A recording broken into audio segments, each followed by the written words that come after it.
All right, welcome to tonight's special presentation of the Clyde Sukeforth chapter of SABR. I am Bruce McClure, the chapter chair, and we always hold our meetings in conjunction with the Gardner-Waterman chapter of SABR in Vermont. Dr. Clayton Truder, chair. Now, before we get started, we know what we've got to do. We do this when she's here.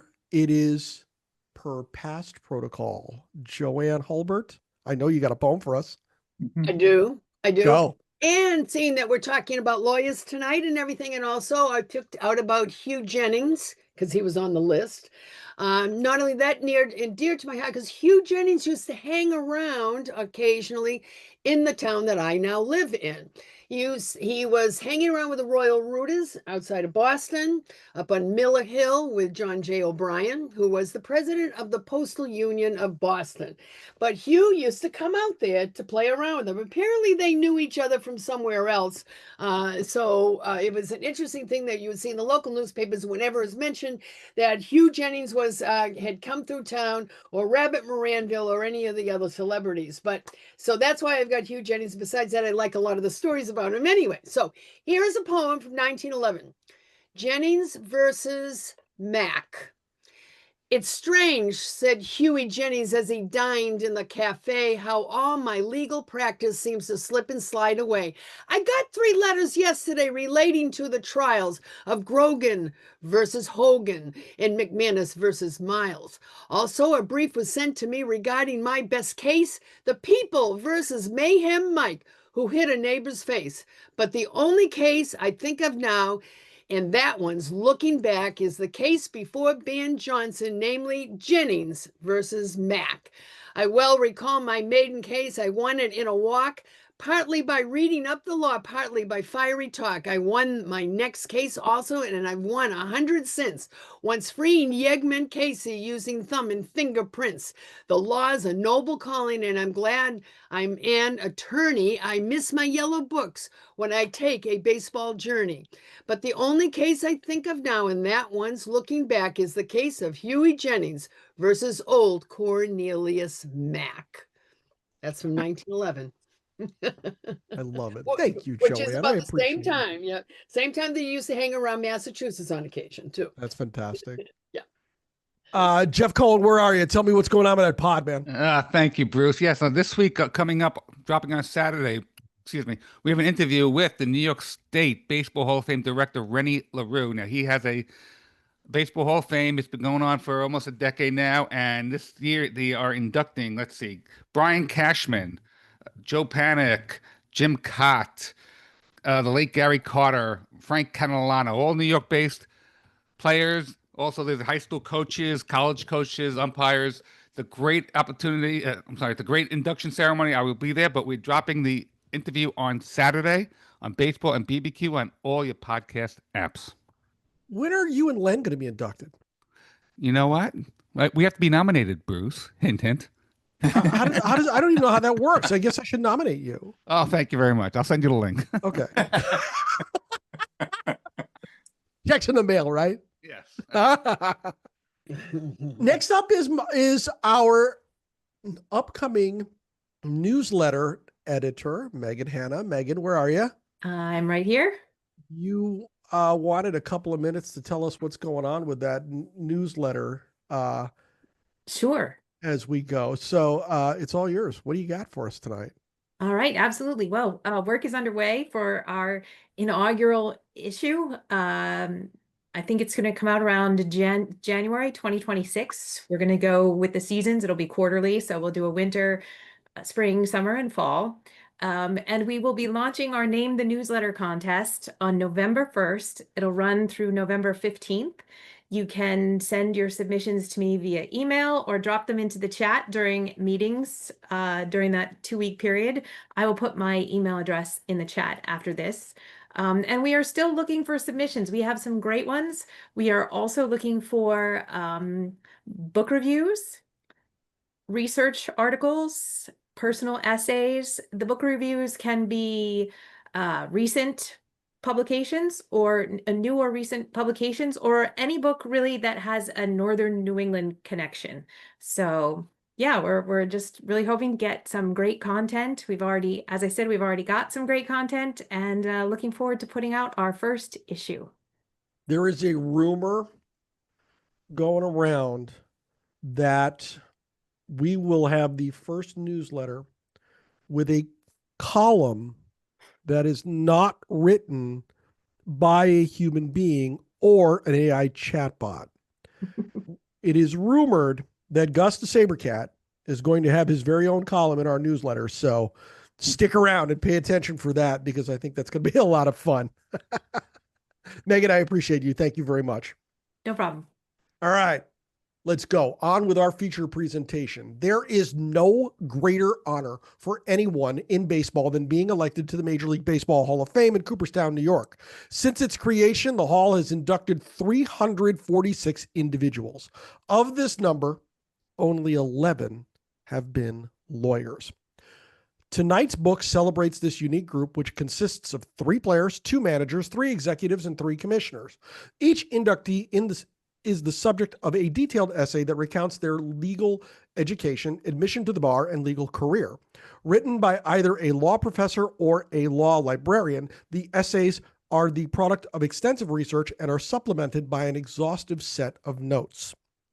The Honorable Louis H. Schiff is an award-winning SABR member, retired Florida County Court judge, and adjunct professor of law at the Mitchell Hamline School of Law in St. Paul, Minnesota. He is the co-author of the first baseball and law textbook, Baseball and the Law, Cases and Materials. And SABR member Ed Edmonds is a retired Professor Emeritus of Law at the University of Notre Dame, where he served as the law library director from 2006 to 2018.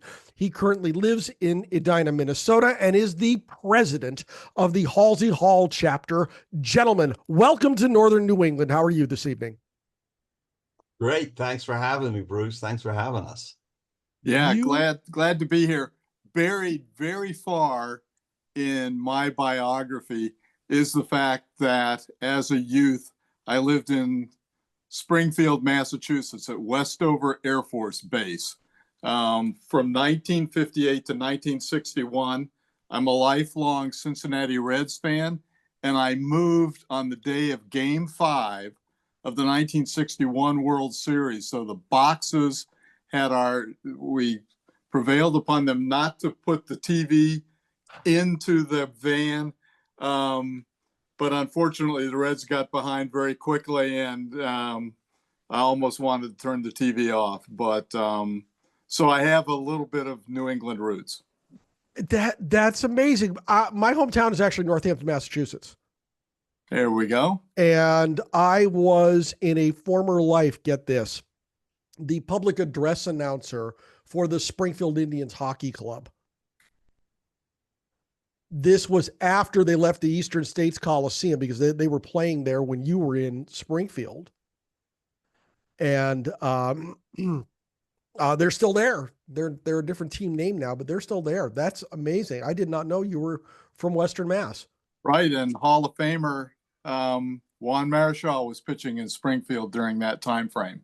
Red Sox legend. Yeah. For half a season. I'm stepping back. Gentlemen, the floor is yours. Go get them. Thank you so much. And I'm really honored to be here today. It truly is an honor. Your group is just a fantastic group. And what Ed and I are doing is the presentation, and I explained this before we went with everybody, that this is made just for you. And what we're going to do tonight is a little bit different. And when we're done, we want to ask the question, now that you know what you know about these Hall of Famers, would you still want them to be in the Hall of Fame? Because although our book, we talk about the attorneys in the Baseball Hall of Fame, this is not a Mount Rushmore type of thing. This is we're going to tell you their stories, some of the bad things about them, because we dug really deep with we had 10 folks, including myself and Ed, who wrote the book. Just a little bit about myself. You already know that we're going to talk about myth busting, separating fact from fiction, and attorneys in the Baseball Hall of Fame. And on the left, that's me throwing out a first pitch at a Marlins game on my birthday earlier in June. You can see the crowds. They're big. They were probably getting a beer. There's probably more people at this SABR meeting tonight than were at the game where I threw out that first pitch for my 70th birthday. And of course, with me tonight is Ed Edmonds. And as you've already met Ed, he is the chair of the Halsey Hall Chapter. He is a accomplished author in and of himself and a presenter. He's presented at 9 many times. He's also a faculty coach over at the St. Thomas School of Law in St. Paul. And Ed's kind enough every year to come into my baseball and law class in St. Paul and talk about antitrust. But tonight we're going to do a little bit different. We're going to talk about these men in the Hall of Fame.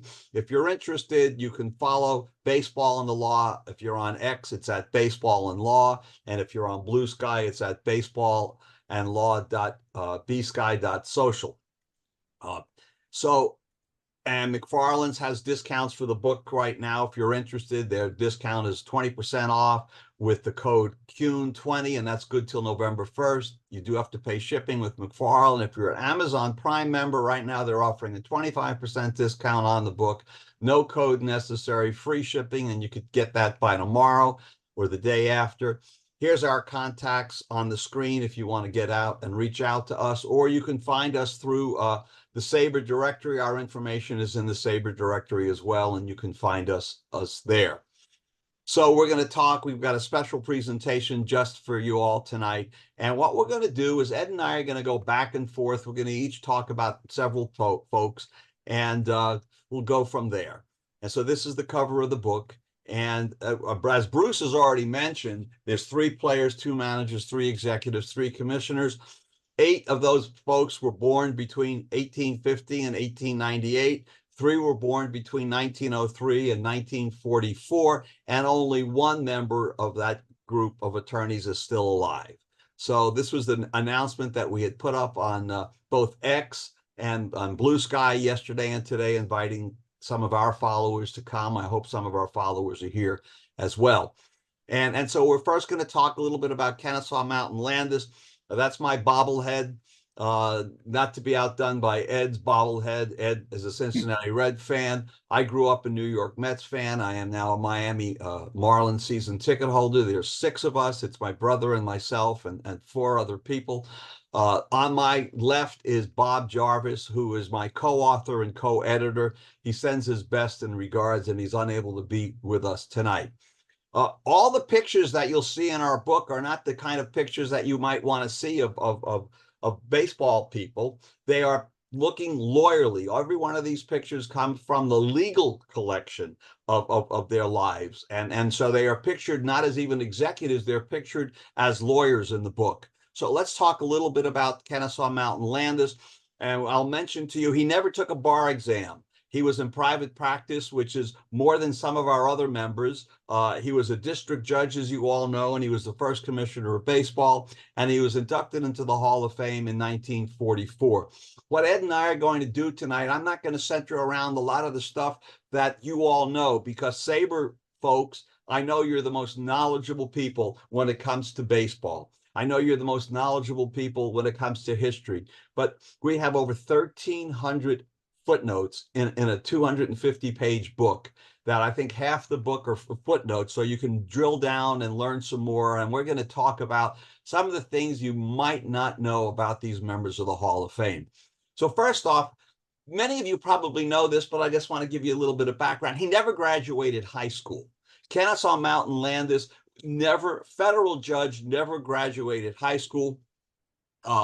He got his name from his dad, who had fought with the Union Army in Georgia. The Landis family moved to Indiana, and so he was such a poor student. By the time he was 14 years old, he dropped out of school.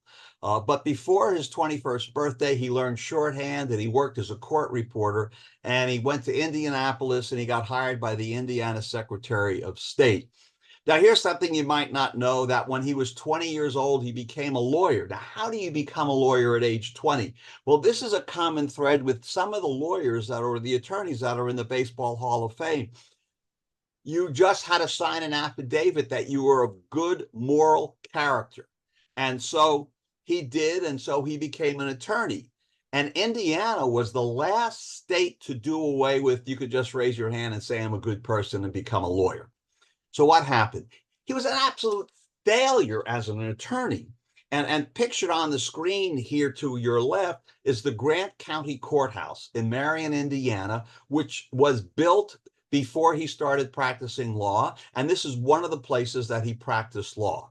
So as a terrible lawyer, he was an absolute failure. Many people don't realize that. And he said, I never went to college myself. Mighty few people even know of that fact. And his practice, as you can guess, failed to take off. I guess it'd be like a plumber. You say, I'm going to be a plumber, and now I'm opening up a business, but I've never went to school to learn how to be a plumber, so maybe I should go and learn. So he realized he was going to need to get some sort of legal training. And one of the myths that we debunk is that it's out there all over that he went to the YMCA law school, okay? Not the Village People YMCA, but the YMCA law school. He never did. 1889, he relocates to Ohio and he goes to the Cincinnati College. So in fact, the school didn't open for another 4 years. And this was a mistake that was made in an obituary after Landis had passed away, and it just kept replicating itself. But I'm here to tell you that he never went to the YMCA law school. He may have visited it, but he never went to the YMCA law school. So that's one of the myths that we debunked. How did he get his law license? And I'm not even sure, because as I told you, he enrolled in school at Northwestern, and he graduated in 1891, and he barely passed his last 2 classes, which were pleading and real property courses. But somehow he was admitted to the Illinois bar before he even graduated, never having to take an exam. Again, many lawyers, many attorneys got what was called the diploma privilege. In other words, once you passed your schools and you got your degree, you were then able to practice law. Wisconsin still has that. You graduate a law school in Wisconsin, and then you can practice law. But that's about it. So did you know that shortly after graduating, and this is some of the views that most people don't know about Judge Kennesaw Mountain Landis, the man that banned the Black Sox, the man that said if you cheat, you're never going to play baseball again. He gave a speech called A Conservative Man. And during this speech, he warned his audience about radical men, extremists, and agitators. He promoted the view that German and Italian immigrants were dangerous. He had this very anti-immigrant view. Many people don't know that. Now we hope when they read the book, they will understand that. He had 2 brothers. On the right is his brother Charles, and on the left is his brother Frederick. So what do they have to do with it? Well, most people might not know that they were members of Congress. So now you say, well, members of Congress, what does that have to do with things? They were the ones that helped clear the way to get Teddy Roosevelt to appoint him to the federal bench in Illinois. In fact, he not only was nominated, but he was appointed on the very same day, March 5th, 1905. He was only 39 years old, something that was absolutely unheard of in today. You get nominated for a judgeship, you're not getting appointed on the same day. Here it is. He passes the test through Congress, and then later in the day, Roosevelt signs off and says, you're a federal judge. Congratulations. He's 39 years old. Now, he did have some experience as a lawyer. In fact, he even had one case before the United States Supreme Court that he lost, but he was an experienced litigator, but he never sat as a judge prior to becoming a federal judge in any capacity. Here's some things that he motivated the American Bar Association to do. Today, a judge cannot serve 2 jobs, 2 full-time jobs. You could be, when I was a judge, I was an adjunct professor, and I'm still an adjunct professor, and I was allowed to do that as long as it didn't interfere with my day duties. So I did it at night. I wrote my books at night. But he had 2 full-time jobs, a federal judge and the baseball commissioner at the same time. And so he refused to resign his seat. There was a lot of pressure put on him, and Congress decides, well, this isn't right. You really should resign. He doesn't want to resign. So they begin impeachment. At the same time, the American Bar Association starts proceedings, and he's censured by the American Bar Association as well. He eventually says, okay, I can't do both. Maybe I can't. I really didn't want both jobs. And he steps down as baseball commissioner. Now, he was not baseball commissioner. He steps down as a federal judge. Federal judgeship was not paying as much as the commissioner's job. And as a result, a few years later, the American Bar Association finally adopted a model code of conduct. Up until then, the American Bar Association tried desperately to get a code of conduct that would govern the actions of judges. They couldn't do it. So the answer to the question when I speak to lawyers and judges, I go, how do we get a code of conduct? And the answer is baseball. That's the answer. That's why we had an initial code of conduct. And this was the first part of the code that a judge shouldn't accept inconsistent duties nor incur obligations, and it goes through it. And so that was the first code of conduct for judges adopted by the American Bar Association a little more than 100 years ago. What else? Well, as many of you probably realize, Major League Baseball likes to paint a glorious picture of some of the, quote, heroes of baseball. And Landis, they want to paint as being one, but they couldn't shove this one into the closet because some of the things that he refused to do or didn't do while he was commissioner, he refused to allow night baseball. He kept women out of professional baseball. He covered up the fact that in 1919, Ty Cobb and Tris Speaker had thrown a game to ensure that the Tigers, not the Yankees, finished third place. So the Tigers would get some money. And then notably, he refused to integrate baseball. He had opportunities to do it, and he refused to integrate baseball. So finally, in 2020, 89 years after the inception of the Most Valuable Player Award with his name on it, and 76 years after his death, Major League Baseball finally removed his name from the award after there was a lot of pressure put on him by players and things like that, and the Players Association. So you look at him today in today's light, you look at a legacy that maybe isn't the legacy that people thought of in 1944.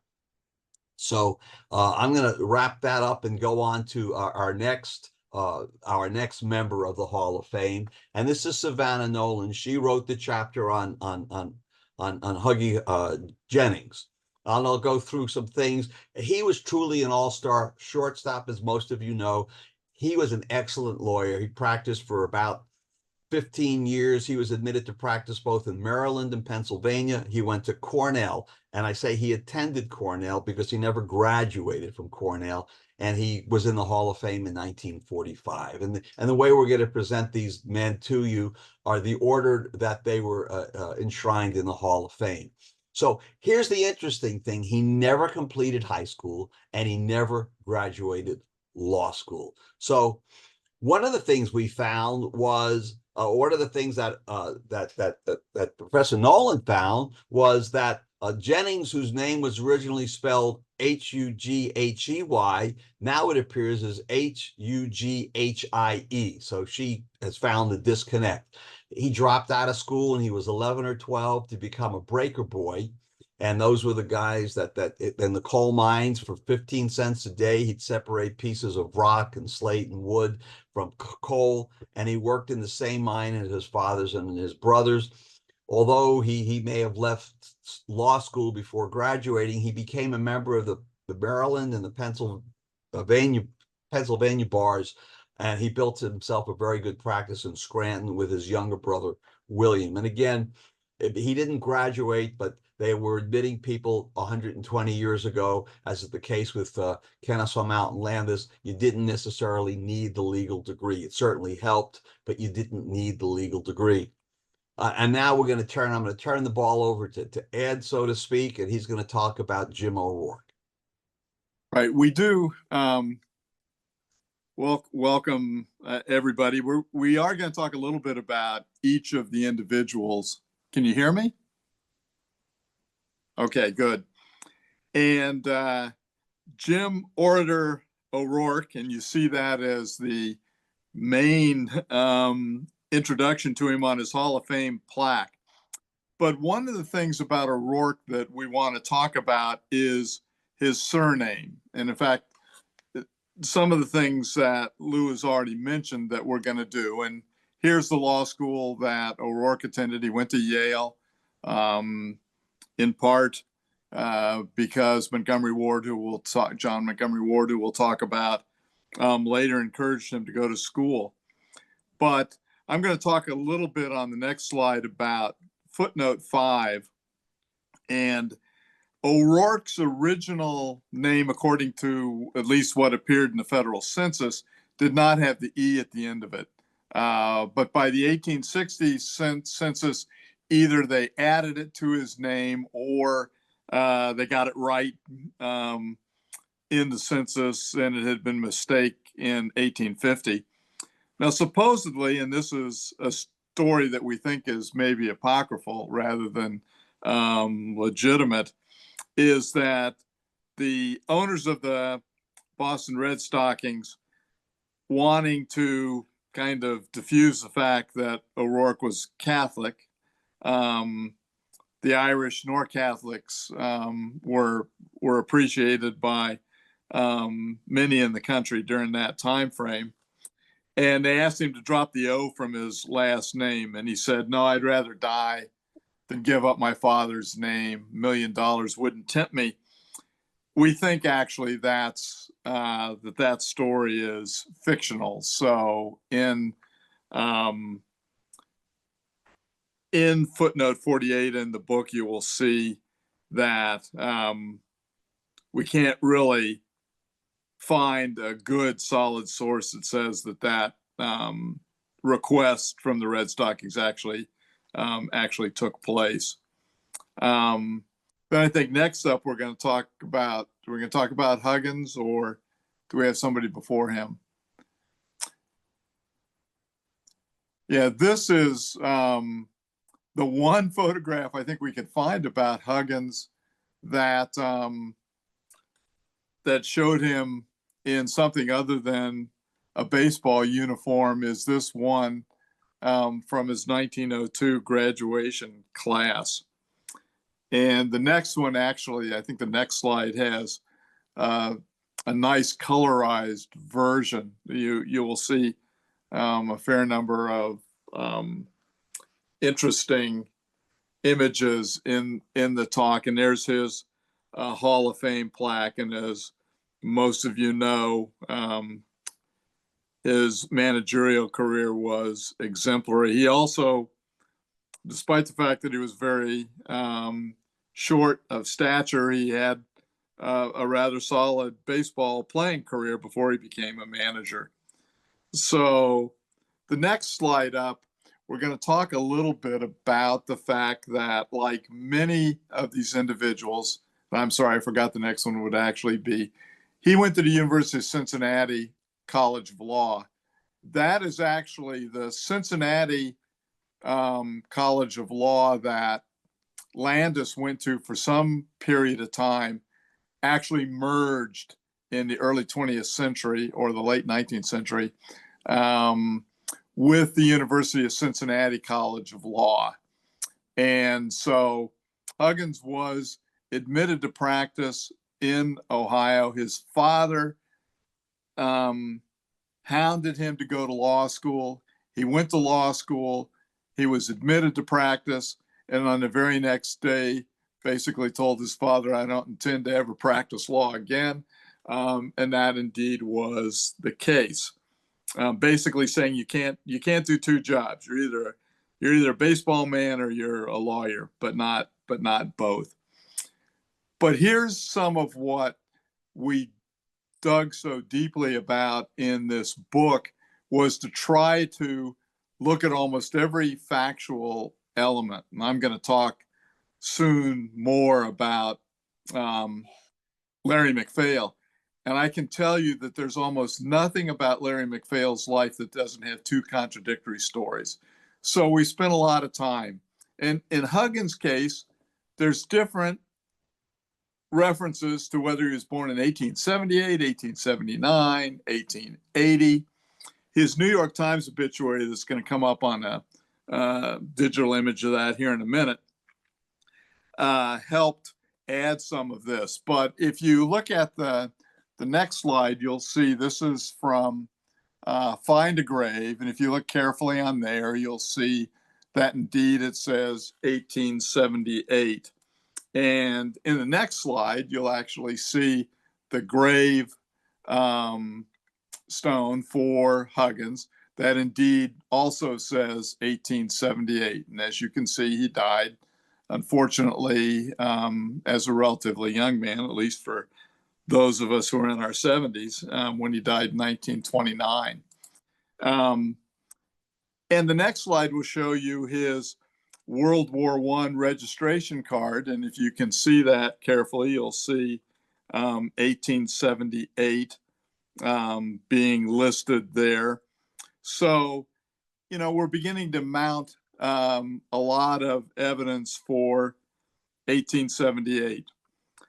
The next slide is going to show you actually the New York Times obituary. And it says that he was born on April 19th, 1879. You'll notice on that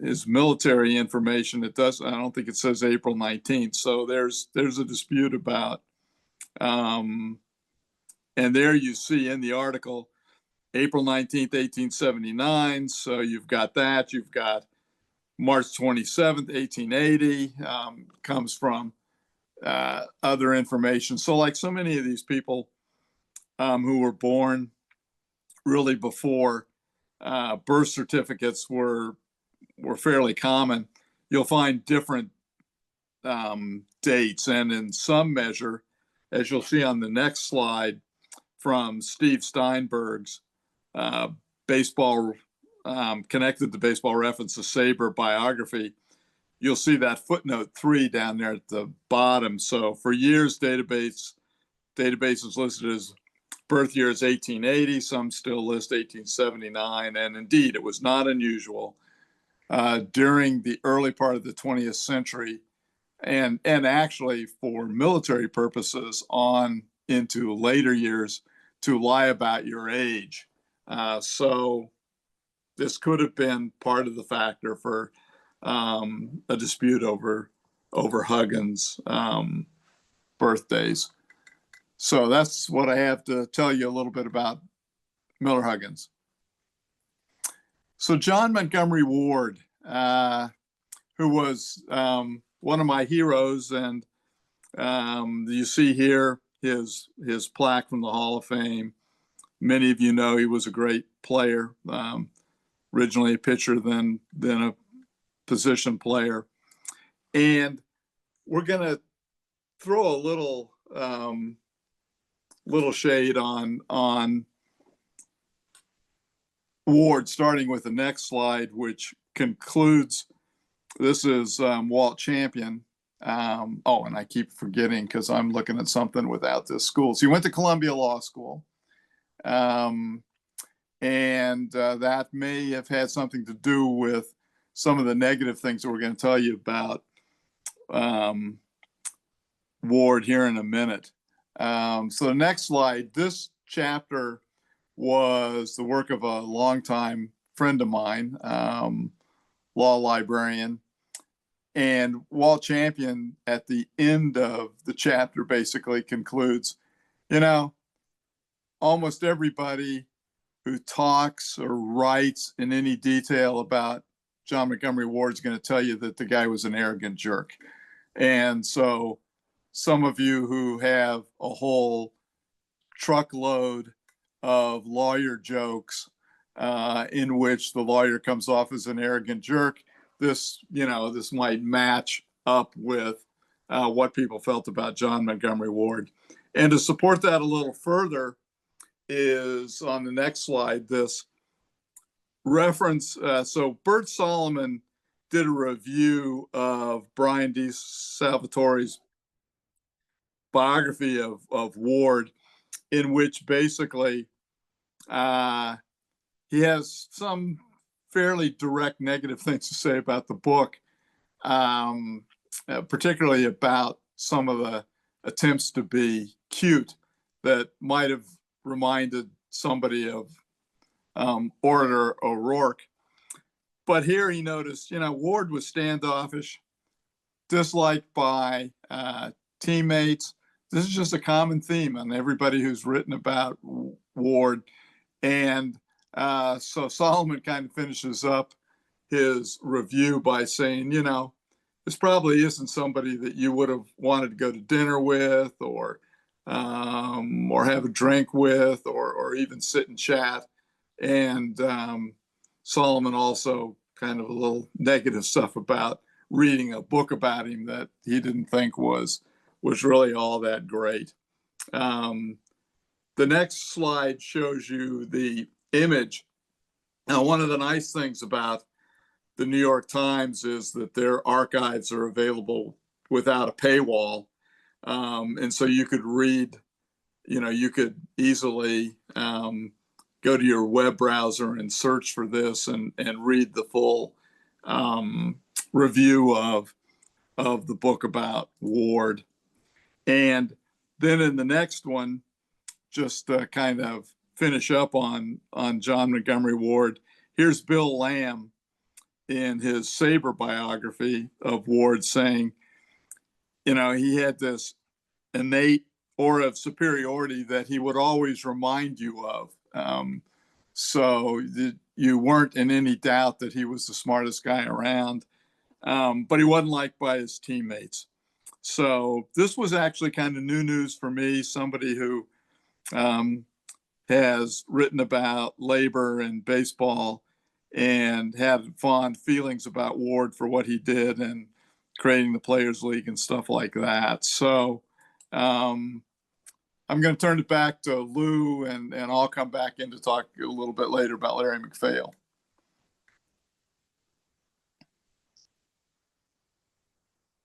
Need to unmute.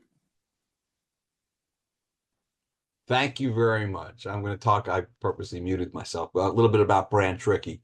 University of Michigan grad. He had a private practice. It was in Idaho. I'll explain why Idaho of all places.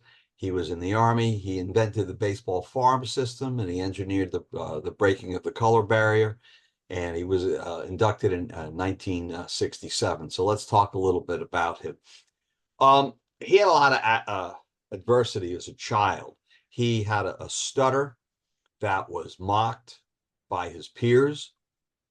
He had failed to gain admission to the military academies, and he wanted to go, and he couldn't get in.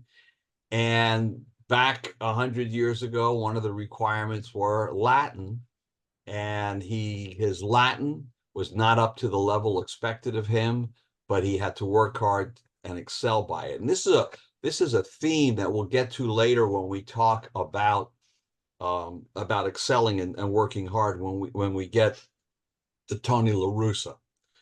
His baseball career was hampered because he refused to play on Sundays. He was a religious man. He refused to play on Sundays. And he also confronted and beat a life-threatening illness of tuberculosis. So most folks, when you think of Branch Rickey, you immediately go to that famous picture of him and Jackie Robinson, and that's what people know about him. But there's more to the man. So although it's sometimes been said that Rickey made the law review, we found that this is not true. So there's lots of stories written how he was great, he made the law review. But when our team of legal sleuths, our professors, started doing all this research, we discovered that when he was in law school, the faculty chose the reviewers' members, and Rickey was not among those selected, at least not formally, because when we took a look at the faculty meeting notes, Branch Rickey's name never comes up in the meeting notes, nor do they come up in any sort of notes or any publication while he was in law school or immediately after law school. Although his grades were good enough to have made him a marginal candidate, it's likely because he was coaching other places that he was not a member of law review. Some other things about him. The Boise, Idaho. Why did he practice law in Boise, Idaho? Well, he was in a college fraternity, Delta Tau Delta, and in August of 1911, he went to their annual convention, and he and a couple of his fraternity brothers got together and they said, you know, we're going to pick a place to practice law, and we're going to go to Boise, Idaho, because we think it has the greatest climate and geography and the greatest potential for growth. Well, that lasted about a year, and that was done with Boise. He left baseball behind. He spent his whole life planning to be a lawyer, but now he made a life-altering decision. What happened was the owner of the St. Louis Browns, the team which he had his best year as a player, thought that he might be good to do some scouting for him while he was in law school. So towards the end of 1912, they tried to hire him to manage one of their minor league teams, but he was committed to resuming his law practice, but he agreed to continue scouting for the Browns. And by the end of 1913, he decided to pack in law and concentrate on baseball. Now, I think it's important to note that he was getting an idea of scouting and quote minor leagues, because this plays a part in his law degree on the farm system. We'll talk about that in a minute, and why it was Branch Rickey that came up with this. So always an attorney, and how we used his legal training in baseball. Now, his former law partner, Howard Crow, remarked that it's my firm conviction that if Rickey had spent his life in the practice of law, he would have long ago been recognized as one of the outstanding trial attorneys in the country. And this parallels what we'll talk about Tony La Russa in just a little bit. Years later, however, Rickey mused about being a man trained for the law, who devoted his entire life and all his energies to something so cosmically unimportant as a game of baseball. Now, with the Cardinals, people say he invented the farm system. He didn't really invent it.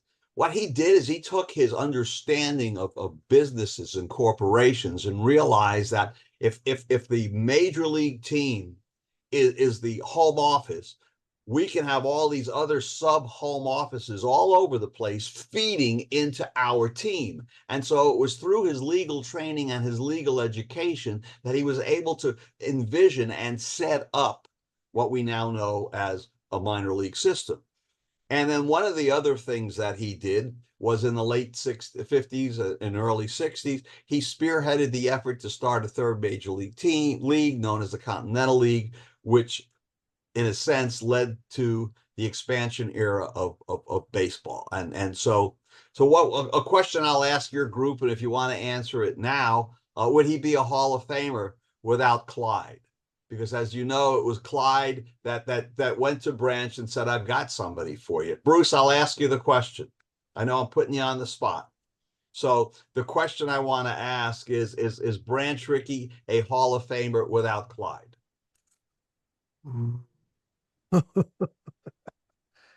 I think Clyde was, and I'm biased, but I believe that Clyde was instrumental in building Rickey's legend by advocating for Robinson so hard. And Clyde wrote Robinson in the lineup for his first two games in the major leagues too.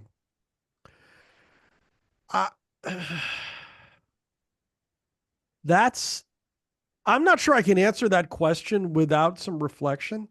Okay. Because Rickey's resume is long and storied, but I think Clyde gave him the push over the finish line. Well, then here's a possible article for your new newsletter. You know what? You should get in touch with Megan today.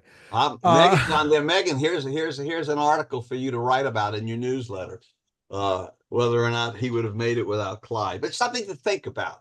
And I raise it because of your chapter.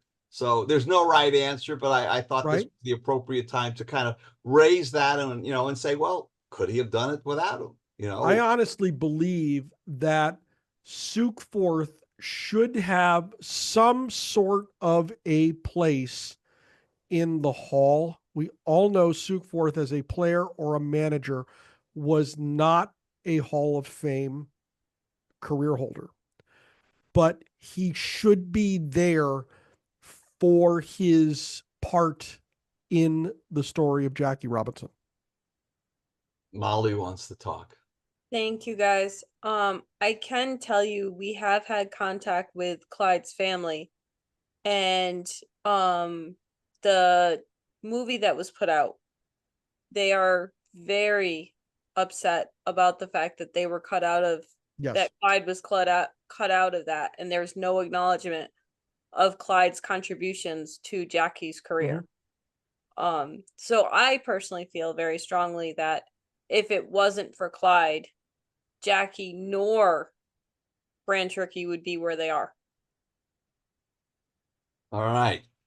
So we're now going to move on. We're 5 down and 6 to go. If you're keeping score at home, and I know many of you are, I'm going to turn it back over to Ed and to talk about Larry McPhail.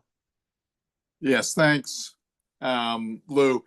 Larry McPhail, I love this image from Perez up there. So as a lifelong baseball card collector, those kind of images that Dick Perez put on cards for many years kind of warms my heart.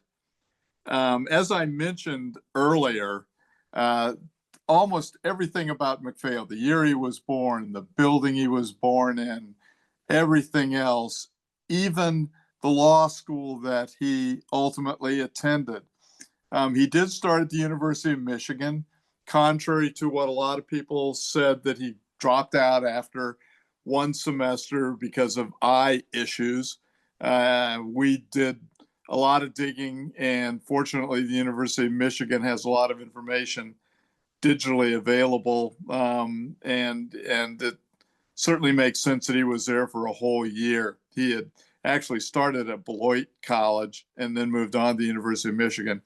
The controversy was over whether he went to Georgetown or George Washington, and that's in part because newspapers in Washington had articles in which he was listed as being a student at both of the institutions. And finally, what I thought sealed the proper information was that there was an article that listed everybody who graduated from the law school in 1910, and Larry McPhail, or what he was known at that time, Leland Stanford McPhail, is listed as a graduate. So I think that kind of seals that deal. But what we wanted to talk a little bit about tonight was one of the very interesting aspects of McPhail's life was this attempt to kidnap the Kaiser. You see a great image of Kaiser Wilhelm. And this was in the waning moments of, actually after World War I, the armistice was signed, and we'll kind of touch on that here in a second. But if you go to the next slide, you'll see a picture of Luke Lee, who was a senator from Tennessee, and McPhail was in Lee's unit, the 114th Field Artillery. And Lee actually had become prominent by being the editor of the Tennessean Nashville newspaper. And so McPhail was actually spending time right before World War I in Nashville running a men's clothing store, because he practiced law for about a year and a half. And another story that we debunked and took quite a bit of digging was, and this I have, along with Frank Hodak, co-author of our book, Baseball Meets the Law, we had inaccurately reported something that appears in a lot of literature, that One of the reasons McPhail's law career was so short was that he represented the Union Pacific Railroad Company in 200 losing cases that grew out of damages based on the San Francisco earthquake and fire. You know, a lot of things were, there was a lot of damage to goods throughout the western part of the U.S. But after digging and digging, the law firm that he supposedly worked for, there's just nothing that actually supports that. And in fact, a lot that supports that he never worked for that law firm. We'll go through a few slides here kind of quickly. The next one's just shows you a little bit about Luke Lee. This particular story has a lot of literature because Lee actually wrote a very extensive report on this, and you can go on the internet and find out a lot about this attempt to go into Holland, grab Wilhelm, and bring him back because they wanted him to be tried as a war criminal. Next slide. McPhail actually was wounded in Europe, and there you see L.S. McPhail again. McPhail's name, M-A-C, M-C. It has a lot of variations, and that's that story you see here before he added the A to his surname to make it sound a little bit more Scottish. But he was wounded slightly and also suffered from being gassed, and some of that he remained problems with him for the remainder of his life. The next slide will show you this, you know, the front page of this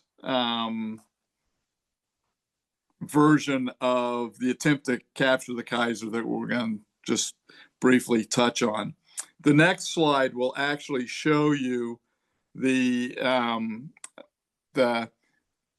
gentleman who went into Holland to try to capture the Kaiser and bring him back. And you see McPhail there in the front row next to Colonel Lee. The next slide tells you that after Wilhelm,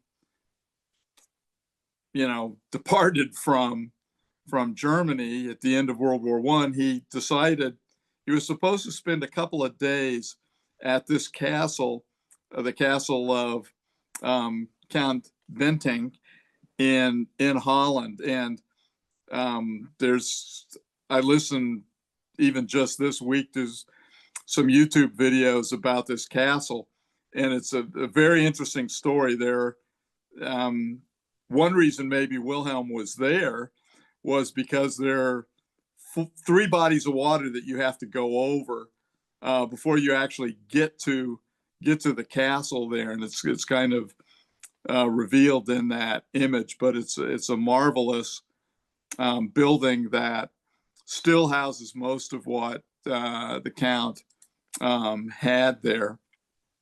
And so here's the error in the next slide that we're going to talk a little bit about, which this could still go back and forth a little bit because there is some other strong evidence that the brass ashtray that was taken by McPhail from the castle's library, always referred to in all these stories as the Kaiser's ashtray. And there's stories that, well, this was a very common ashtray.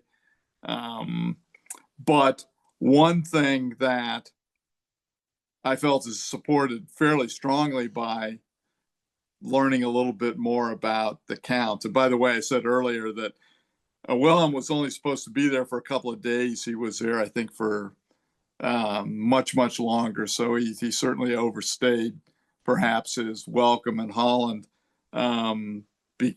Began to regret that they were actually kind of taking care of him. But here's one of the things that we footnoted. If you take a look at this discussion, you'll see that it was Count Bentinck who became very upset when he found out that the ashtray in the library, and if you go look at one of the YouTube videos that I think is going to be on one of these slides, you'll see that the library was one that was put together by this gentleman right here on your screen. So I think it's very possible that the Kaiser was really only in a guest room, and that the library, which the Count had put together, and every piece of furniture and the ashtray that was in there actually was his. And it became a big deal after, and there's even an image of the ashtray, because the ashtray, as far as I know, is still in the family. It sat on Larry McPhail's desk for a long time. And, but this and the YouTube video, which shows up on one of those slides, is Great Houses of Europe. If you're interested in this at all, you will find a very good narration of what this castle had and what the Count had put together in there. And so I think it kind of solidifies that the better part of this story is that it was the Count's ashtray, maybe not the Kaiser's, but this might be one of those where, when the legend becomes so colorful and acceptable, print the legend and pass along from that. So I'll come back, I think, here in a few minutes to talk about Bowie Kuhn, but I'll go back to Lou and unmute yourself.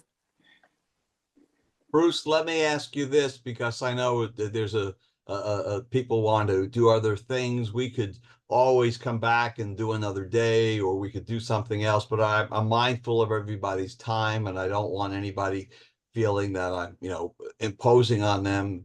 I'm happy to go forward, or we can maybe get to one or two more of the folks. I do want to talk about Tony LaRussa, and I want to open it up for questions. So help me out and tell me how much time we still have, because why don't we take your idea and maybe discuss LaRussa, and then we'll open it up for questions, and we'll certainly find some time to have you back, because this is a fantastic presentation that I think our group would like to see more of. Okay, well, here's what you're not going to see. All right.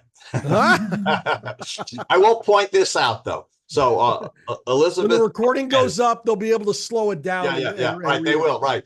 But one of the things that she concludes about Bowie Kuhn, and this is what she writes: by the time he was shown the door, he had become one of the most polarizing figures in baseball history. And there's another great quote that she put in there. Ed, where is it? This is another quote that's on page 166 of the book, and she writes, as would be the case so often in his later life, Kuhn turned out to be on the wrong side of history. Yeah, and this was about his law review article that he wrote for the law journal at the University of Virginia. And just a little preview of O'Malley. It was said of him that he was one lousy lawyer. In fact, William Shea said that he wouldn't even let him plead out a parking ticket if he got one. All right, so something to think about. The last one I want to talk about is Tony LaRussa. He is the only living member of the Hall of Fame that's an attorney. And what made his research so interesting to do is, unlike the research that Ed did for his or other authors, I was able to speak to him. Not only I was able to speak to him, I was able to speak to many people that we knew we have in common, that are friends. Professor Earhart, Mike Beck, and to name a few, and you'll see there's a bunch. And so what I was able to do in talking to Tony, and I'll say this, he couldn't have been more gracious of his time for me. When I finally got him on the phone to talk the first time, he was in the press box down in Arizona with the White Sox. during spring training, and I called him Mr. LaRussa, and he said, no, please don't call me Mr. LaRussa. Please call me Tony. So he was a very engaging person to speak to, very, very open about his life and things. And it was a pleasure to talk to. But I'm going to talk a little bit about his life and how he got where he got. So he graduated Florida State University College of Law. When you look at all the other attorneys in the Baseball Hall of Fame, they all graduated or went to law school in the North. He's the only person from the South. He was a bonus baby. He was admitted to practice, although he never practiced. He was a member of a law firm, and I got a chance to speak with Bill Dooley, who I'll talk about in a minute, who was Tony's boss. Bill is about 85, 86 years old. He lives in the Sarasota area of Florida, and he was very accommodating to me when I spoke to him. So when I did the research, not only was I able to dig and look in archives, but I was also able to talk to the sources who were able to give me a picture. And then, as many of you know, Tony has written some books on his own, and there's been many books written about his life and career. First, I want to dispel this. His name is LaRussa, not La Russa. Now, how do I know this? Well, let's go back to December 21st, 1937, and you will see at the bottom of the page, this is from the Tampa Daily News, Tony LaRussa, no space, 26, married Olivia Cuervo. Okay, that's his mom and that's his dad. That's how the name was spelled. And here's some more proof. So this is October 5th, 1944, the day after Tony was born. Bottom of the page. Here it is again. LaRussa, together, not apart.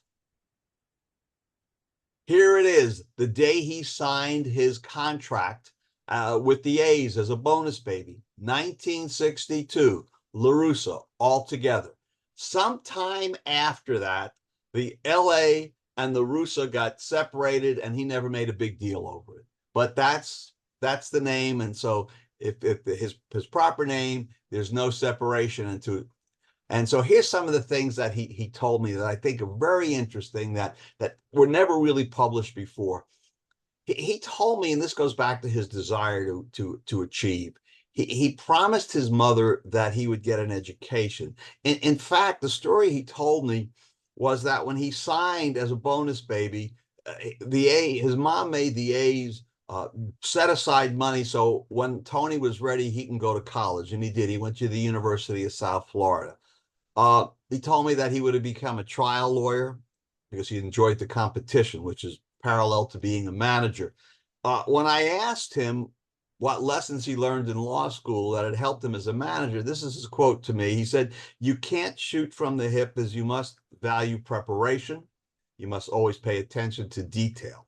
Winning or losing a case or winning or losing a ball game starts with preparation and paying attention to each detail of what you need to accomplish." And just recently, I listened to a podcast that he was on through the Hall of Fame, and he talked about how he managed through 18 innings a game.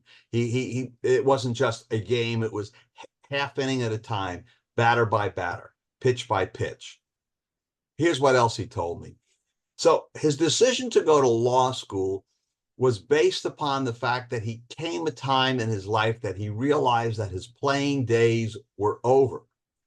And he took the LSAT, and he said to me, "I've always read a lot, and things like contract disputes and labor problems always were of interest." And he had a lot of friends that were lawyers, and they talked to him a lot. So he said, "You know what, I'm going to go to law school." And what's remarkable is that he was accepted not only by FSU, but every law school that was in the state at the time. Now, so why did he choose FSU? Well, he chose FSU because they were the only law school that was willing to accommodate his baseball schedule. And so as a result, he chose FSU because he did not have to. At the time, Florida had what they called the quarter system. You had to go to 3 quarters a year. They allowed him to go to 2 quarters a year over a 5-year period. So in the fall of 1973, he enrolls in FSU into his 5-year program. He had a lot of challenges. He told me because he was a little bit older, he had to dig in to prove that he belonged there. He was competing for grades 5 winters and 2 quarters at a time. Now, this is interesting, and I think Ed understands this as well. And if any of you are attorneys, you'll understand this as well. FSU kind of looked the other way and allowed him to take final exams early, which at the time may have violated some ABA rules, but like all rules, they're meant to be a little bit flexible, and he was taking his exams early and not late, but they allowed him to do things a little early to accommodate him. And as a result, he earned grades that put him near the top of the class, and he finished his classes finally in 1978.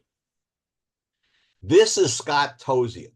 Scott is an attorney over in the Clearwater area, and at the current time, he still practices. He represents attorneys and he represents judges, primarily who are alleged to have run afoul of the rules.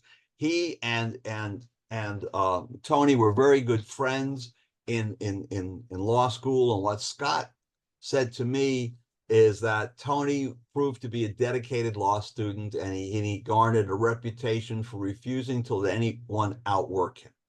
And so Tony's competition was himself, but he worked really hard, and Scott was there, and he told me how hard that Tony worked, and he's still good friends with him today. This is Professor Charles Earhart. I've been on the same faculty as Professor Earhart. At one time, I was the associate dean for the Florida Judicial College, and he was one of our presenters many, many times. Professor Earhart was Tony's favorite law professor. Professor Earhart is now retired. While Tony was in law school, Professor Earhart told me that he arranged for Tony to clerk for the United States Court of Appeals in New Orleans while he was playing for the New Orleans Pelicans, to help Tony learn a little bit more about the law, but because of the schedule and some other things prevented him from doing it. And in September of 1977, when Tony was getting ready to graduate, Earhart asked him, "What are you going to do after you graduate?" And Earhart plants the seed. Whatever you do, make sure you take the bar exam and preserve your option to practice law. In other words, you may do great things later in baseball, but practice law. And it was the man on the left, Bill Veeck, who hired him. And some things have been written that said Bill Veeck hired Tony to be a manager because he was inexpensive. I've spoken to Mike. Mike has been a guest speaker at my class in the summertime up at William Mitchell when he was a part owner of the Saints, and I still speak to Mike on a regular basis. What Mike told me was that the White Sox hired him not because he was inexpensive, but that his father was intrigued by the fact that he was a law student. And he said that my dad signed Tony on a hunch, feeling that his commitment to the study of law would make him a detail-oriented manager. And he found that Tony was an intellect. And one of the things that Bill Veeck made sure that Tony did was get his bar exam done. And when he passed the bar exam, Bill Veeck arranged to have a local federal judge swear him in. There's a great, I make reference to it in the book, there's a great YouTube video of Harry Carey talking to Tony the day that he got sworn into the bar by the federal judge. And Tony is so polite to Harry. Harry says, "Well, congratulations, Tony graduated law school today." Tony doesn't correct him. He just thanks him very much, and they go on. This is Tony's, on the right, this is his bar qualifications for the state of Florida. You see, he spells his name now, La Space Russa. This indicates that although he is not eligible to practice simply because he's took a retired status, not for anything other than he can come back and practice law if he wants, but he took a retired status. For 15 years, he was affiliated with the Sarasota law firm of Connolly and Dooley. Bill Dooley told me that Tony said the same thing to me. He worked basically on one case. He was representing a woman where the kids were attempting to challenge her competency. He was supposed to try that case. Spring training called him away, and somebody else in the firm tried it, and they were successful in showing that she was not incompetent. Talk about his mentoring. This is something that nobody knew about until Robin Fusion. And so I was at Judicial College, and Robin Fusion is a brand new judge, comes up to me and says, I heard you wrote a book about baseball law. I said, I did. He goes, I got to tell you this story about Tony La Russa. And he tells me this story, and I guess I was the first person to write about it, about when Robin here pitching for the Bisons, got involved in being a coach for the A's when Tony was with the A's. He goes to Tony, and they both went to USF, so they had this common bond. And Robin is talking to Tony, and Tony's encouraging him. Here it is. It never hurts. You can lose your law degree to do a lot of things. So the same advice that Professor Earhart gave him, the same advice that Bill Veeck gave him. Now, Tony, years later, is saying this to this young ball player. Yeah, go to law school. So Robin enrolled at Stetson, and he's now a Hillsborough County Circuit Judge as a result of the encouragement that Tony gave him. And so that's kind of the story on Tony. We would love to take, I guess, questions at this time. If you have a question for our presenter tonight, go down to the bottom of the screen and hit the react button. You'll see another button marked raise hand. Raise your hand and we'll get you in line to ask questions of Louis Schiff and Ed Edmonds tonight. This has to be one of the most feature and information packed presentations we've ever had. Thank you. So, wow. In the chat earlier, hey, Ryan, could you unmute Ryan McClanahan? Could you ask your question? Because it was really good. Yeah. Basically, my question was, would Branch Rickey have gotten banned from baseball in 1936 after Judge Landis's Cedar Rapids investigation? I guess it was found that Rickey had working agreements with ownership of minor league clubs. He didn't tell anybody about it, and I guess that turned into I guess like 94 minor leaguers being, I guess, dismissed and having to go through either arbitration or something else. So let me try to answer it, and maybe Ed, you could do the same thing. There were no rules strictly prohibiting that, but it met the didn't smell good case, and there were a lot of times as a judge something would happen and it's like, well, there's no rule that says you can't do that, and there's no law that says you can't do that. Then what do you go to? You go to equity, and what's equitable? I'll let Professor Edmonds elaborate on that. Well, I think in this situation, Ryan, yes, Landis could have come down harder. And I think Landis felt that rather than completely ousting Rickey from the game, that taking away all those players that he had kind of, controlled in the minor league system. And I think there were two scenarios where Landis, allowed a sizable number of players to be put back into the market in absence of the reserve clause, which would have tied him to the Cardinals, declaring all those guys free agents. I think Landis thought that's sufficient punishment because you're going to lose control over all of these players. And if I remember correctly, too, Landis made Sisler a free agent. He nixed that deal. So my sense of the answer to your question is really, I think Landis thought this is punishment enough. But one thing definitely worth saying is those two gentlemen butted heads many times. Landis and Rickey did not get along very well. So, and what that might have had to do with Ricky and Jackie Robinson and Clyde. In fact, when Lou and I were talking about putting that slide up, Bruce, I wondered, has the chapter ever had that question be the focal point of one of your meetings? No. And I thought maybe some of the many people who have written about, like Andy McHugh, have written about Ricky or have written about Robinson, I think it would make for a wonderful exercise to have some people actually bat that particular question around to the great chapter that you have in the northeastern part of the country. I appreciate that.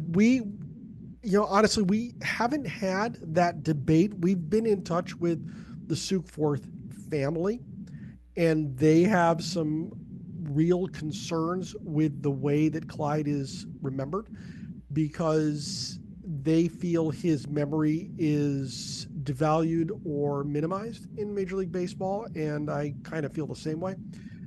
After reading and obtaining the information that I did from the Baseball Hall of Fame, thank you, Cassidy Lent, if you're watching this, we love you dearly.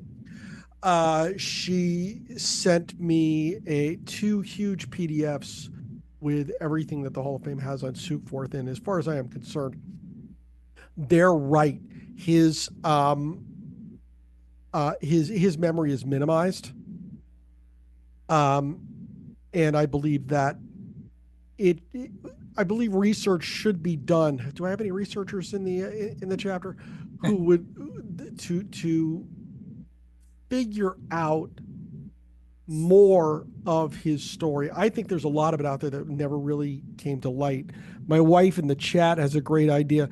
Maybe we could center that question around for a SABR Day debate, or possibly have his living family in for SABR Day. So we might be doing that over time. Ed, I appreciate that. Yeah, I think it might be a chance to really do something that would benefit the family members. Some of you may have stumbled upon some of the stuff that I've written, and particularly about baseball's antitrust exemption.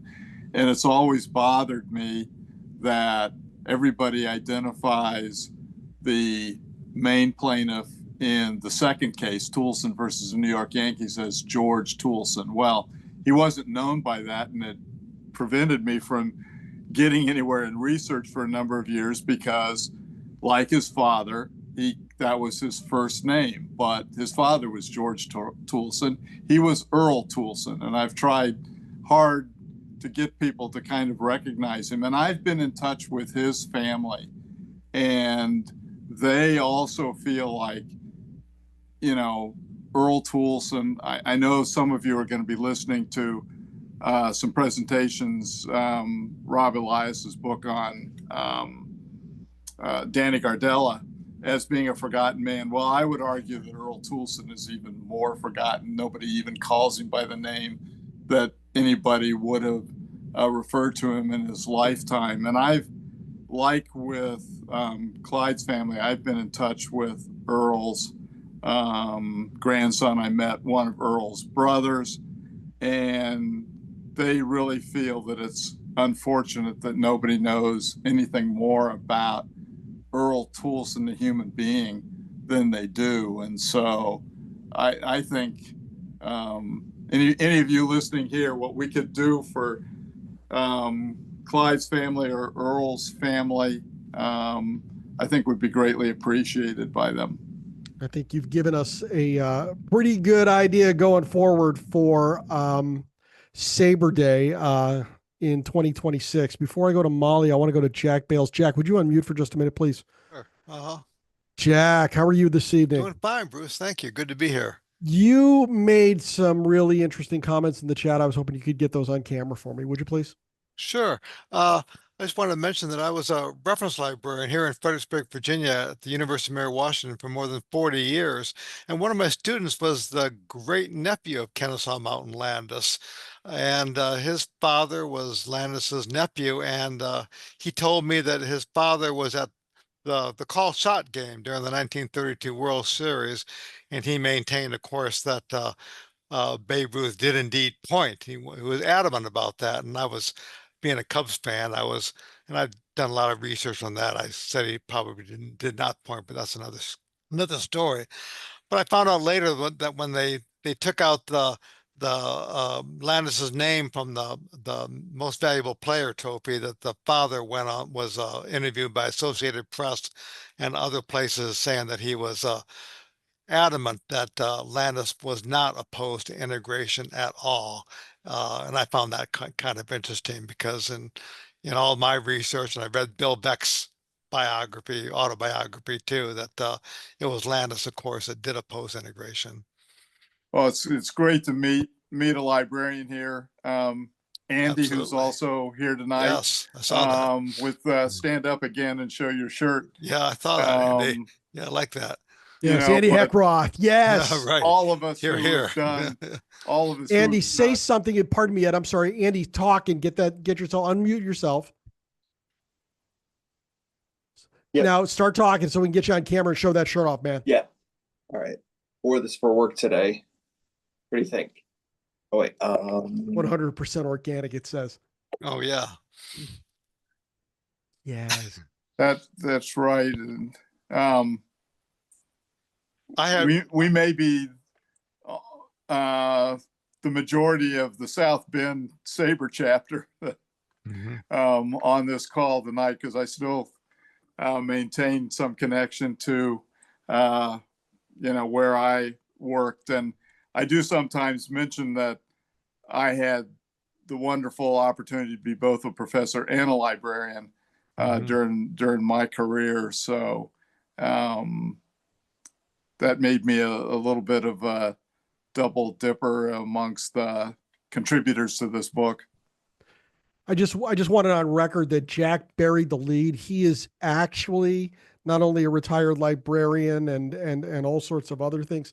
He is also SABR's finest raconteur. Yeah. So, Molly, you're up. Thank you very much. So I have to admit to both of you that during the meeting, I turned off my screen and called my dad because I was so excited about this presentation.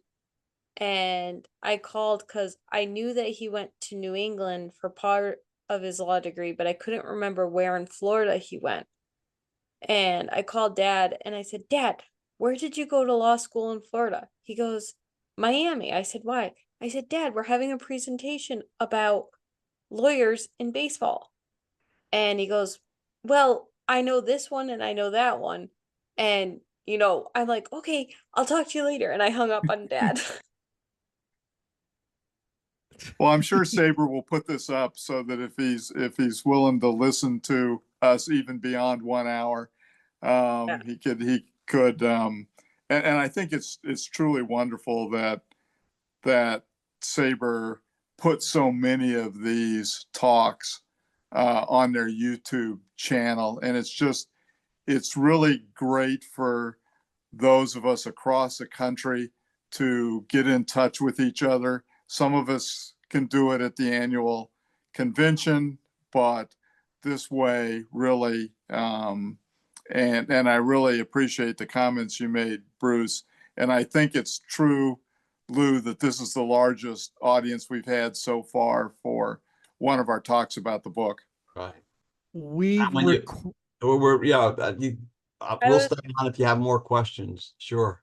We've recorded this for our own YouTube channel. If you search YouTube for Northern New England Clyde Sukeforth chapter, our entire history comes up.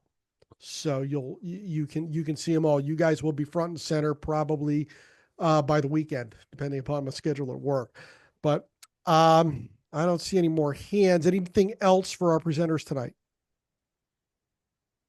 I just wanted to thank you so much I just wanted to say thank you so much to both of you. Yeah, we appreciate you guys very It's much. our pleasure. This is just so much fun. Doing the research for this book, and I know Ed felt the same way.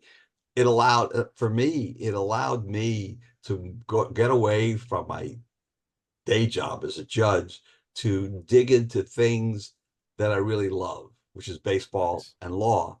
And it just gave me this great outlet to participate with scholars like Ed and our other, you have a law school dean that wrote a chapter. We've got all these professors, and I'm just grateful to be included with this group. I got to tell you, it's a fun project. Ed and I, we didn't write this to become millionaires, but we really did the research. So everybody, we learned something new, which is the purpose of SABR and the research that we all do. Yeah, don't worry, we're going to have you back. As a reference librarian, and maybe just extend this one or 2 minutes. And then later as a library director, I always told people that I thought one of my strengths was I never wanted to be beaten by a question. I always wanted to dig until I got the answer, whether it was to help a student, whether it was to help a faculty member, whether it was to help a pro se patron off the street trying to resolve a legal problem. It's like that was my competitive nature, never be beaten by a question. Go down as many rabbit holes, do as much as you can to satisfy that inquiry. And I think this book stands for that proposition. We appreciate you very much. So before we go, don't forget, Monday, October 27th, we're at it again with my very good friend, Maxwell Cates, and his presentation, Baseball in Wayne and Schuster. I've seen the slides for this. This is going to be a lot of fun. You want to see this one. The sign-up link is available in the chapter meeting booklet and at the SABR events calendar. And finally, if you're a baseball fan watching on YouTube and you like what you see, please like this video and subscribe to our channel to be alerted to each of our weekly uploads. And if you are not yet a member, you need to join the Society for American Baseball Research, the premier baseball community, offering an amazing baseball buffet of options to explore your fandom. SABR boasts more than 35 different research committees, over 80 regional chapters, and innumerable opportunities to connect with baseball minds across the world, like everybody here tonight. Holy cow. For more information, go to sabr.org today. Lewis and Ed, you guys are amazing. Thank you very much. Well, thank you very much. Thank you. And feel free to reach out to either of us. You bet. You bet. Right. Let's care. get everybody out of here. Have a good night, folks. We'll see you next week. Bye-bye.